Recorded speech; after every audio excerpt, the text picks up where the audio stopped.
Muy buenas tardes para todos. A lo largo de esta jornada hemos tenido una serie de presentaciones en las cuales hemos podido ver muchos desarrollos que hacen los estudiantes en las universidades, ¿no? Muy interesantes.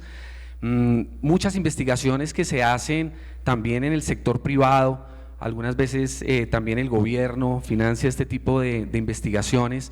Y bueno, hay empresarios, emprendedores que se le miden al tema también de investigar y de desarrollar, ¿no? También vimos al principio, en la primera parte de la tarde, algunos proveedores que nos presentan soluciones muy interesantes, soluciones muy aplicables con ideas muy innovadoras. Pero yo quiero recoger todo esto para mencionar un aspecto muy importante, y es que el aprovechamiento de todo esto se da definitivamente dentro de un marco, ¿sí? Dentro de un contexto. Hay aspectos de tipo político, económico, social, de ambiente y hasta legal, que pueden convertirse en factores que impulsen todas estas iniciativas o que también le pongan un freno de mano cuando no se tiene un ritmo en el desarrollo de proyectos hidroeléctricos. Porque es aquí, en ese tipo de proyectos, donde tenemos la oportunidad de ver funcionando todo esto que nos han mostrado, ¿no? Entonces, la viabilidad de la implementación de este tipo de cosas que hemos visto se da justamente dentro de un contexto. Y para comenzar, haciendo justamente un contexto de la situación de lo que son las centrales hidroeléctricas en Colombia, me voy a permitir tomar unos datos o mostrarles unos datos, de pronto algunos conocidos ya por ustedes, en cuanto a lo que es la situación actual de las centrales hidroeléctricas en Colombia. Aquí tenemos una gráfica a mano izquierda que nos muestra los últimos 100 años en desarrollo de proyectos hidroenergéticos en Colombia. La UME habla de aproximadamente en su último reporte a 31 de enero del 2024 de que tenemos una capacidad instalada de 20 gigavatios, ¿no? De esos 20 gigavatios, aproximadamente 13,2, 13,3 están representados en lo que son generación a través de centrales hidroeléctricas, de todo tipo de centrales hidroeléctricas. Pues bien, esta gráfica que ustedes pueden ver acá nos muestra cómo en los últimos 100 años las centrales hidroeléctricas han entrado a aportar a esa capacidad. La fecha que aparece o el año que aparece acá corresponde con el año de entrada en operación de esas centrales hidroeléctricas. De esos 13.2 gigas, lo que tenemos es que son producidos en 158 centrales hidroeléctricas, ¿sí?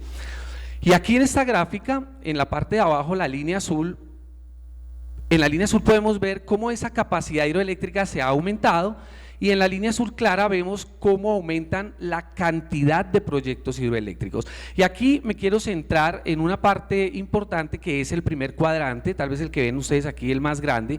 Ese cuadro va aproximadamente desde 1991, 92 hasta la fecha, o sea que representa más o menos como los últimos 32 años aproximadamente. Y vemos cómo la tendencia de esta línea azul clara, que es la de la cantidad de proyectos, empieza a tomar como una aceleración, ¿cierto? Y más aún, si nosotros partimos de esos últimos 32 años, dos etapas, los primeros 16 y los últimos 16, vemos como todavía esa aceleración es más grande en la última etapa. Pues bien, lo que sucede ahí es que desde 2008 para acá se desarrollaron 68 proyectos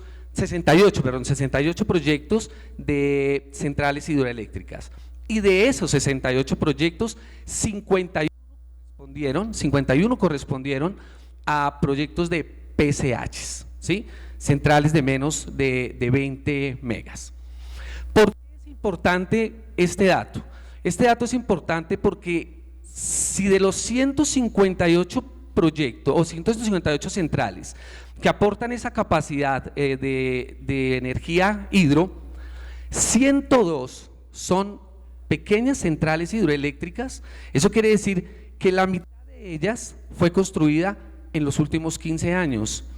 Es decir, los últimos 15 años nos dejaron gran cantidad de lecciones aprendidas en lo que es el desarrollo de este tipo de proyectos. En la gráfica de la parte de arriba podemos ver esa distribución de los últimos 15 años, donde la barra azul oscura lo que representa es los proyectos de PCHs y la línea amarilla los proyectos que tienen que ver con otro tipo de centrales, pero que no están catalogados como PCHs. Entonces, nos deja una gran cantidad de enseñanzas. ¿Perdón? Bueno, ok. No sé si… listo, aquí la tengo. Listo, gracias, Ingrid. Entonces, decía que los últimos 20 años, tomando en cuenta que cuando una central entra en funcionamiento, obviamente ha tenido un gran trabajo en los últimos años antes de entrar en operación, pues nos deja una serie de lecciones aprendidas que son muy importantes para el futuro, para el desarrollo de lo que son los nuevos proyectos, que nos permita desarrollar proyectos con una mejor sostenibilidad, que minimicen los impactos negativos que se han podido haber presentado en anteriores proyectos y que además maximicen los beneficios de los interesados. Por eso quiero comenzar aquí no pretendo ni dar prioridad a ninguna lección, ni mucho menos decir que son las más importantes. Muchas veces las lecciones aprendidas dependen del enfoque que cada uno tenga, del sector en el que cada uno trabaja o el sector que le interesa ver.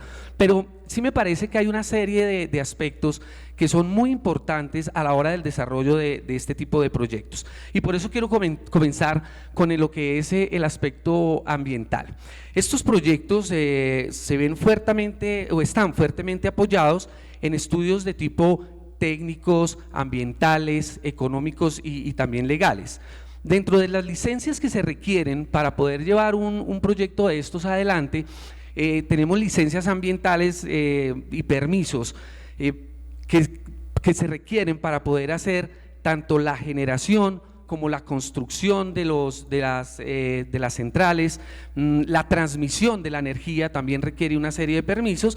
Entonces, como se pueden dar cuenta, la parte de permisos es una parte muy importante y que se le debe prestar gran atención. Esto lo lleva a cabo aquí en Colombia el Ministerio del Medio Ambiente y lo hace a través de muchas entidades o de algunas entidades, unos entes como son el ANLA, o también lo hacen en algunas ocasiones las corporaciones autónomas regionales.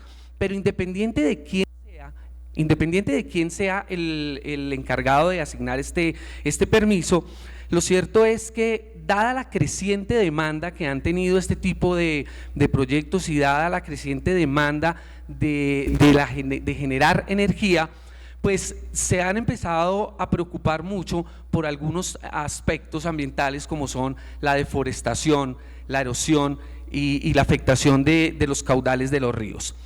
Y entonces, ¿esto qué hace? Esto lo que hace finalmente es que los procesos de licenciamiento ambiental para este tipo de proyectos pues se vuelvan unos procesos largos y complejos. Así que en la parte ambiental el reto pasa por la búsqueda de un equilibrio entre el desarrollo del proyecto y la protección del medio ambiente.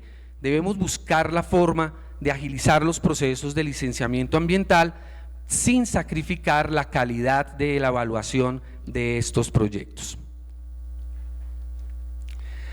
Otro aspecto importante que me gustaría traer a colación son los estudios que se deben realizar cuando se tiene un proyecto hidroeléctrico. Y aquí me voy a referir a dos estudios que son importantes, como el estudio de caudales y el estudio de calidad de agua. Estos primeros, que son los estudios de caudales, tienen gran relevancia, obviamente, porque son los que nos van a permitir hacer el dimensionamiento de la central. A partir del estudio de los caudales, del histórico de caudales, vamos a poder a conocer la capacidad que va a poder tener mi central hidroeléctrica o mi proyecto. Entonces, al poder realizar ese dimensionamiento, pues ya con eso, esa es mi entrada para tener un diseño y me permite hacer la selección de equipos y bueno, ya definir cuáles van a ser las variables de mi proyecto. Pero no, les decía que no solamente es importante por eso, y en esa fase de diseño del proyecto, sino que también se convierte en una variable muy importante durante la operación, y es en la operación donde yo espero que retorne mi inversión. ¿Por qué es importante? Es importante porque a través del conocimiento de esos caudales es que yo voy a poder planificar la energía que voy a entregar al sistema o con la que me voy a comprometer, y además también me va a permitir realizar una buena programación de los mantenimientos que se requieren para los equipos.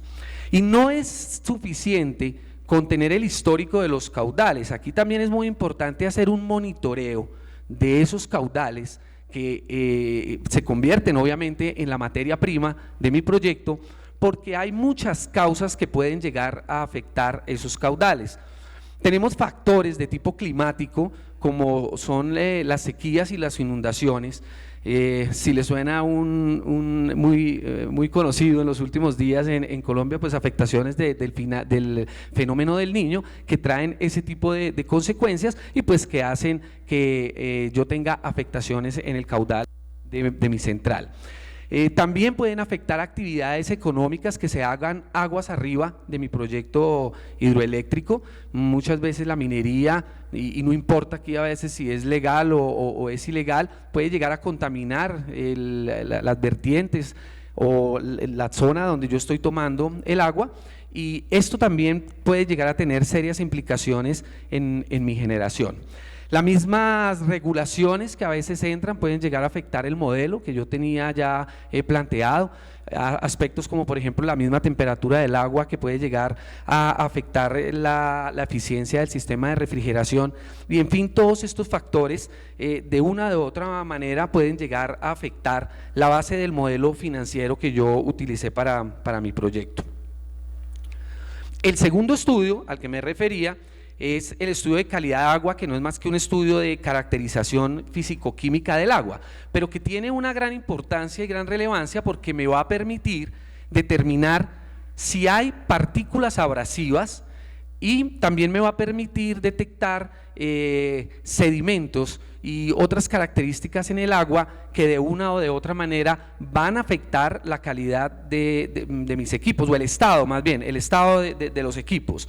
Así que una identificación temprana de estas partículas con el agua que voy a utilizar para generar es muy importante para tomar decisiones respecto al diseño o, por ejemplo, al uso de revestimientos antiabrasión como el carburo de tungsteno, cuya idea es ralentizar los efectos justamente de esa abrasión que generan las partículas, ¿no? Y lo que buscamos con eso es, obviamente, aumentarle la vida útil a los equipos, que pues de otra manera, y cuando se obtiene un desgaste acelerado, pues lo que vamos a tener al final también es una serie de costos algunas veces no contemplados en nuestros proyectos.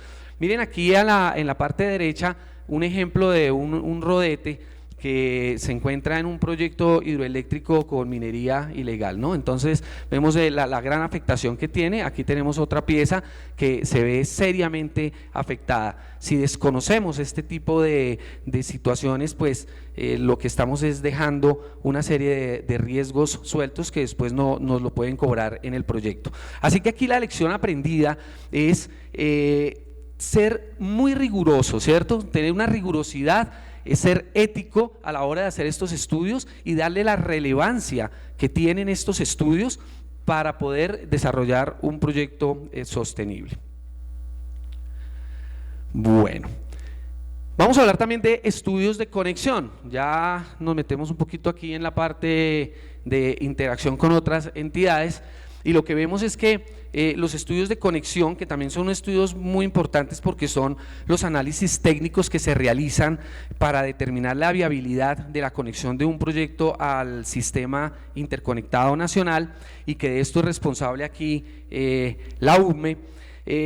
Vamos a ver cómo nos puede llegar a afectar el tema de permisos en relación a este tema de la conexión. Traigo un ejemplo que parte de lo que fue los permisos otorgados en marzo del 23, si no estoy mal, sí, en marzo del año pasado, en la cual la UME recibió un total de 843 solicitudes de proyectos de conexión. Este proyecto es interesante porque la misma UME mencionaba que venían acostumbrados a recibir o a realizar una revisión de 14, 15, 16 estudios, y después de ciertas situaciones políticas reciben 843 solicitudes de conexión, ¿no? Esto es claro que desborda cualquier capacidad de revisión, ¿no? Pero lo que quiero que ustedes miren es, en relación a las centrales hidroeléctricas, es cómo de esas 843 solicitudes que se recibieron, con las cuales se pretendía ofrecer 56.600 megas o 56 gigas de capacidad, se otorgaron 147 permisos, ¿sí? Y esos 147 permisos pretenden entregar al sistema aproximadamente 7.500 megavatios más, o sea 7.5 gigas, estamos hablando de 7.5. Y aquí viene el punto que nos toca a las centrales hidroeléctricas, y es que de esos 7.500, o más bien de esos 147 permisos que se otorgaron, solamente se seleccionaron 7 proyectos hidroeléctricos, que no suman ni siquiera 170 megas, ¿sí? Un promedio, 7.500 dividido 147 da más o menos 50 por 7, 350, ni al promedio se llegó con esa adjudicación. Esa capacidad que se entrega a partir de las centrales hidroeléctricas en esta oportunidad no fue un poquito más del 2.2%, ¿sí? Muy diferente a los años anteriores. En mi opinión personal, esta asignación fue un poco hidrofóbica, diría yo. Entonces, claramente vemos cómo el mercado, pues también, recuerdan la gráfica de los últimos 15 años, se veía una tendencia también a la baja en tema de proyectos hidroeléctricos. Pues bueno, aquí es importante entender cómo ciertos criterios se convierten en una barrera para los proyectos hidroeléctricos, y aquí el reto es tratar de derrumbar esa barrera para poder visibilizar ese potencial hidroeléctrico que se tiene y los beneficios de la generación con agua, a partir de realinear las políticas públicas, ¿cierto?, que nos permitan hacer un desarrollo de proyectos de manera responsable y sostenible. Continuando o más bien ya entrando de lleno en la parte legal, es importante hablar de la Ley 1715. La Ley 1715 es el marco regulatorio general de las fuentes no convencionales de energías renovables. Esta Ley 1715 introdujo una serie de beneficios, dentro de los cuales pues están expuestos allá en la parte derecha, que son la deducción de impuestos de renta, depreciación acelerada, exención de aranceles y exclusión del IVA en la compra de los equipos a usar.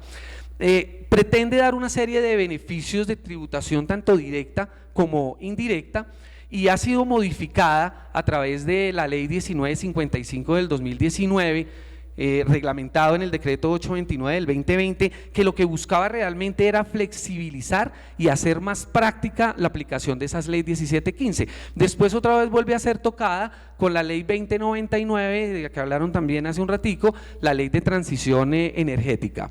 Entonces aquí todo parece color de rosa para el desarrollo de proyectos de PCHs, pero a veces no es tan así. Una percepción personal se me ve confirmada en un estudio que hizo la Universidad del Norte en el 2023, en el que entrevistó a una serie de empresarios del sector y el resultado es que el 67% de los empresarios no tienen claridad sobre cómo aplicar esta ley, ¿sí? Entonces, esta ley, lo importante es bien que exista con sus beneficios, pero pues la invitación o lo que se requiere en el sector es que se siga trabajando con una orientación hacia el empresariado y que se puedan simplificar los procesos a través de los cuales se puedan obtener estos beneficios para que haya una estimulación sobre todo de lo que es la industria nacional.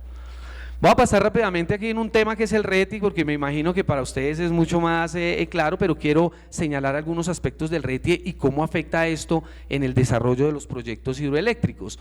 A pesar de que el RETI está armonizado con las normas internacionales y que es expedido por el Ministerio de Minas y Energía para brindar una serie de beneficios en el sector, beneficios como son, por ejemplo, que los bienes y las instalaciones que se adquieren para este tipo de proyectos, pues se tenga una mayor seguridad, una mayor calidad, una mayor eficiencia y hasta protección del medio ambiente, pues también tiene una serie de desventajas, que nosotros hemos podido identificar y que hemos podido experimentar. Por ejemplo, el RETI implica obviamente, o la entrada del RETI en un proyecto de estos implica una serie de costos adicionales que pues obviamente aumentan el valor del proyecto, de los costos del proyecto. Es un documento que es un tanto complejo, en el sentido que puede ser susceptible a interpretaciones, ¿sí? Algo rápido que sucede con el RETI es que si yo tengo una bornera que por RETI, si la quiero importar, requiere un certificado y un proceso bastante engorroso, esta misma bornera, si viene metida dentro de un tablero que hace parte de un sistema, entonces ya no necesita certificados y ya no tiene tanto problema. Sí, eso como por simplificarlo, obviamente cada caso es diferente, pero lo que quiero decir es que es un elemento importante en el desarrollo de proyectos que nos obliga a que tengamos mucho cuidado y a que nos permitamos recomendar que se debe incluir desde el principio del proyecto la asesoría de expertos en la materia, en este tema de RETI, porque no es algo que solamente está en la fase de la adquisición de los productos, sino que también aplica a las instalaciones. Entonces es algo con lo que se tiene que convivir durante todo el desarrollo del proyecto. Bueno, vamos a entrar en el tema del aspecto social, que también es importante. En el tema del aspecto social hay que resaltar que las comunidades ahorita tienen una participación activa en lo que es la evaluación de las licencias ambientales y que además cada vez hay una mayor tendencia a que ellas participen en ese tipo de decisiones. Entonces hay que empezar a ver la comunidad como un riesgo potencial, no con miedo, sino que debe ser claramente manejado. La recomendación es hacer la incorporación de la comunidad al proyecto desde etapas tempranas, hacer una identificación de líderes sociales que contribuyan con el desarrollo del proyecto, buscar cuáles son esas necesidades que tiene la comunidad y de cierta medida ayudarle pues a la comunidad y beneficiarla. 2 minuticos y termino. ¿Todo esto para qué? Para que no sucedan cosas como las que ilustro aquí en la parte derecha. Este es un proyecto, esto es un caso de la vida real. 30 días antes de terminar las obras de la descarga, una persona viene y monta un rancho aquí al lado de la descarga y se sienta a hablar con su celular las 24 horas e impide que los trabajos se puedan realizar de manera a tiempo, ¿no? Y uno cree que con las licencias y con los permisos ya es suficiente. No, la comunidad es algo que se debe manejar y que se debe gestionar también. Para finalizar, quiero mencionar un aspecto muy importante que además pues es un indicador en lo que significa el progreso de un país, y es la infraestructura, especialmente en vías y accesos. Si bien es cierto, Colombia en los últimos años ha tenido unos avances en materia de infraestructura de vías, construcción de puentes, viaductos, carreteras 4G, 5G, regularmente este tipo de obras o este tipo de proyectos se dan para transporte de equipos desde los puertos, pero los proyectos de centrales hidroeléctricas normalmente están instalados en zonas rurales donde el acceso es bastante difícil. De todas las fotos que les he mostrado, todas son reales, tengo otras también reales, esta es la única que no es real, yo creo que esta es la ideal, esto es lo que quisiéramos todos en el transporte de los equipos de nuestros proyectos, quisiéramos tener terrenos planos, pavimentados, con vehículos especializados para que cada una de las cajitas de mi proyecto entren y yo las pueda transportar, pero realmente lo que hay que hacer es un esfuerzo muy grande en la planificación del transporte de los equipos. Es importante contar con aliados que tengan mucha experiencia y conocimiento en este tipo de transporte de carga. Porque si no, puede suceder lo que sucede normalmente faltando 500 metros para llegar a la casa de máquinas, ¿cierto? Uno puede contar con la pericia de los conductores, pero tiene que haber una planeación, saber mis puentes si me van a soportar mi carga. Es muy importante tener estudios de ruta. A veces las cosas no van por donde uno quiere, a veces uno quiere que vayan por la carretera y no van por la carretera, van por otro lado. O por ejemplo acá, una cama baja que tiene que bajar una carga, tiene que ser contenida con un bulldozer y el bulldozer a su vez contenido con una retroexcavadora. Estas son cosas que si no se planean pueden resultar en sobrecostos para el proyecto. Hay veces la carretera uno tiene que decidir si pasa o no pasa, pero hay ocasiones en las que definitivamente la naturaleza dice no pasa y hay que tener en cuenta ese tipo de cosas. A veces hay que mover postes, este también es un caso de la vida real donde tocó mover ese poste porque teníamos que pasar una cama baja por ahí y la comunidad influye mucho en lo que se haga. Entonces la invitación realmente es a aprender y a incorporar estas lecciones aprendidas. Qué bonito que otras disciplinas así en las universidades pudieran abordar temas como estos y pudieran contribuir a brindar soluciones que facilitaran los proyectos. Definitivamente lo que se necesita es trabajar en conjunto con el sector público, el sector privado y las comunidades para que podamos desarrollar proyectos hidroeléctricos que nos beneficien a todos. Muchas gracias.